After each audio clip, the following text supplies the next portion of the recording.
Hey everyone, well today we're going to review a bourbon that, although it could be considered a budget bourbon, it is a bourbon that has eluded me completely. We're going to review Early Times Bottled and Bond 100 Proof, courtesy of my friend Bourbon Barry.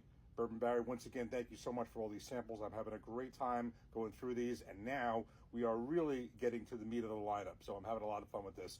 And as always, note the wonderful Bourbon Barry logo on these Liquid Ministry sample glasses. Always terrific, but definitely follow Bourbon Barry. Great guy, great content. So this is just one of those bottles that, yes, it's a budget bourbon. You know, well, usually you would think, oh, the bottles that are going to elude me are these, these really, really hard to get allocated bottles, and whether it be the Buffalo Trace or any of these high-end bottles that you just can't get or are crazy expensive. This really isn't one of them, but for whatever reason it is in my area of New Jersey, and whether it be the area where I live or where I work, I just have not seen not even one Early Times Bottled and Bond. What I did see and what I did taste was the regular Early Times. It's on literally the bottom shelf of every liquor store by me. I did do a little review, a little sample of it. It was very pleasant. It was nice. I think it was 80 proof, very basic, very inexpensive. But the Bottled and Bond I've just not seen it until. The only time I did try it prior to this was just a few weeks ago when I was in Washington, D.C. at Jack Rose Dining Saloon with my daughter, and that was one of the two pours that I had. I did like it. I didn't absolutely love it, but I liked it. Now, I don't know which version of Early Times it was. I'm going to get into that in a minute. So the story with Early Times is as follows. It was established in 1860, and it was created by John Henry Jack Beam, which is the son of David Beam, Jim Beam's brother. Jack left his father's distillery in 1860, started the Early Times brand, and the Early Times brand, through various changes and a whole bunch of history, basically has been around ever since.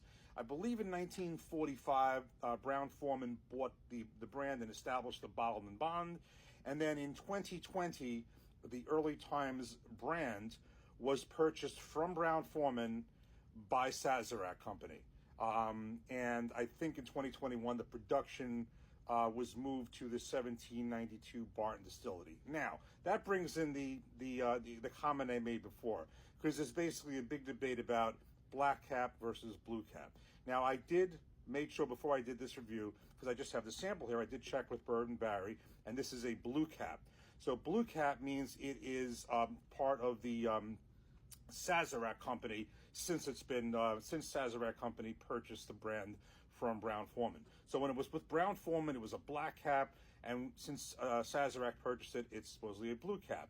From what I have heard, overwhelmingly, it sounds to me, although everyone's different, I have heard a lot more people say that the black cap, when it was with Brown-Forman, was a better bourbon than it is now under the blue cap of Sazerac.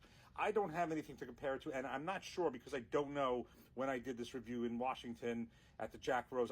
They didn't have the cap there. I think they just kind of put the bottle down there, and I don't know if it was a blue cap or a black cap. And you know what? I didn't think to ask then. I actually became aware of that debate just rather recently in the last, basically since then, because I was inquiring more about that. But in any event, we're just going to review this for what it is, and then I can kind of remember what I tasted there, and I'll see if it's the same thing. So really quickly, that's the story with this. And the key thing, again, is that this is the Bottled and Bond. Now, March 3rd is I believe March 3rd is the anniversary of the Bottled and Bond Act of 1897. So I'm not sure exactly if I'm going to post this on there, but if I'm posting it before then, we're early. In any event, the Bottled and Bond Act, really quickly, it means it has to be produced at one distillery during one distillation season, has to be aged for at least 4 years under a government bonded warehouse, and has to be 100 proof. So the story with this is really quickly as follows. As I said, it's on now by the Sazerac Company, blue cap, aged at least 4 years. The mash bill, from what I understand, is 79% corn, 11% rye, 10% malted barley. And that's just the basics of this. So let's just get right down to it, get in the glass, and see what we got. Okay, so we got this in the glass. This one I've been doing a lot of these samples where I put the 2 ounces in there. I enjoyed this one. We did 1 ounce. We're definitely this is something I'm going to want to kind of split up a little bit here. So let's give it a nose. Well, right off the bat, I'm kind of getting kind of like a fruity sweetness. It's not ethanol, but it's definitely, I would say it's just a lot of fruit and sweetness coming out of this. It's kind of like what I'm getting, not overpowering. Anyway, let's give this a taste. Cheers.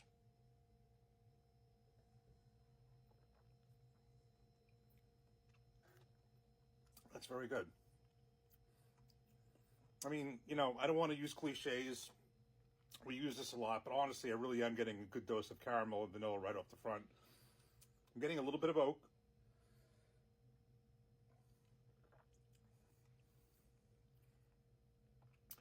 I mean, a little bit. I mean, this is 11% rye, so it really can't really attribute that to that. But it's actually a very pleasant for flavor. Again, not sure. I would say this is pretty much what I remember tasting at Jack Rose.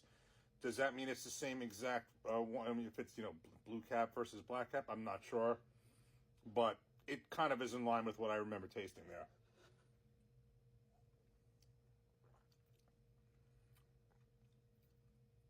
Just a lot of. I think it's this is a very drinkable, 100 proof bottled and bond.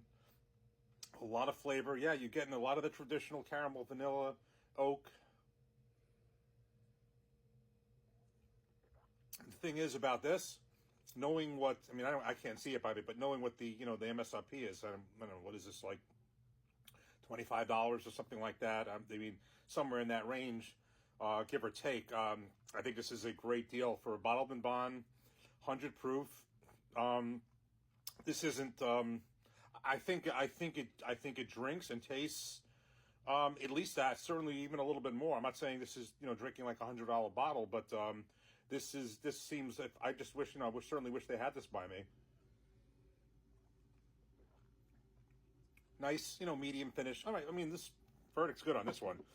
Um, I have, basically, I remember this is a amped up version of what I remember from early times. Um, Again, it's rare that there's a budget bourbon that I have wanted to chase so badly. I remember looking for this in Florida. I couldn't find it, but there's no regrets there. I came away with still lost in cash strength.